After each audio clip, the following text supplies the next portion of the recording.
কেবিনেটত প্ৰায় দুবাৰ তিনিবাৰ আলোচনা কৰাৰ পিছত আমি তিনিটা বঁটা আমি নিৰ্বাচন কৰি উলিয়াইছিলোঁ। এটা হ'ল যিটো আটাইতকৈ সৰ্বোচ্চ অসামৰিক সন্মান, তাক আমি অসম বৈভৱ নামে নামাকৰণ কৰোঁ। আৰু অসম বৈভৱ যিজন ব্যক্তিয়ে পাব তেখেতক এটা সন্মানেৰে সৈতে বিভূষিত কৰা হ'ব আৰু আনুষংগিকভাৱে চৰকাৰে কিছু কৃতজ্ঞতাৰ চিন স্বৰূপে কিছু সা সুবিধা আগবঢ়াই থাকিব। তেওঁৰ চিকিৎসাৰ সময়ত তেওঁৰ পুৰস্কাৰ এই ধৰণৰ ব্যৱস্থা যাক আমি ইতিমধ্যে আপোনালোকক জনাইছিলোঁ। যিটো দ্বিতীয় অসামৰিক সন্মান হ'ব সেইটোৰ নাম হ'ব অসম সৌৰভ।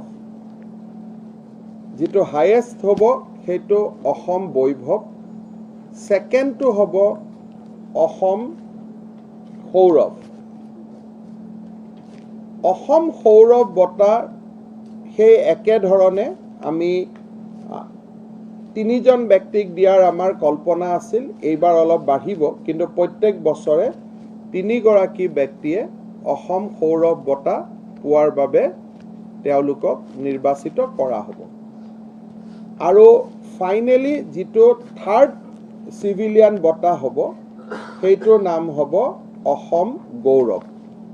অৰ্থাৎ অসম বৈভৱ, অসম সৌৰভ আৰু অসম গৌৰৱ। আমাৰ অসমৰ যিটো ৰাজ্যিক গছ হিচাপে আমি ৰিকগনাইজ কৰোঁ হলঙক।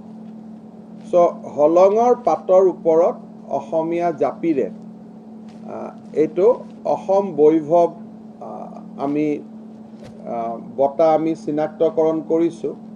হলং গছৰ পাতৰ ওপৰত অসমীয়া জাপি। অসম সৌৰভ অসমৰ আমাৰ যিটো বঁটা বুলি শৰাই বুলি আমি যিটো কওঁ, শৰাইখনক মাজত ৰাখি অসম সৌৰভ বঁটা আমি দিব গৈ আছোঁ। আৰু ফাইনেলি যিটো অসম গৌৰৱ, সেই অসম গৌৰৱ বঁটাটো আমাৰ যি গায়ন বায়নৰ সংস্কৃতি বা আমাৰ সত্ৰীয়া সংস্কৃতিক মাজত ৰাখি আমি অসম গৌৰৱ বঁটাটো দিবৰ কাৰণে গৈ আছোঁ। জাপি, শৰাই আৰু আমাৰ গায়ন বায়নৰ দৃশ্যৰে আমি তিনিটা বঁটা নিৰ্বাচিত কৰিছোঁ। অসম বৈভৱ বঁটাত 5 লাখ টকা থাকিব।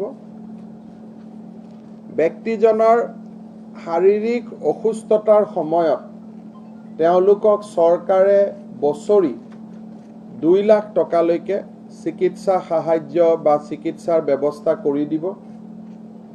আৰু প্ৰয়োজন হ'লে তাতকৈ ওপৰতো প্ৰয়োজন হ'লে আমি কৰিব পাৰোঁ।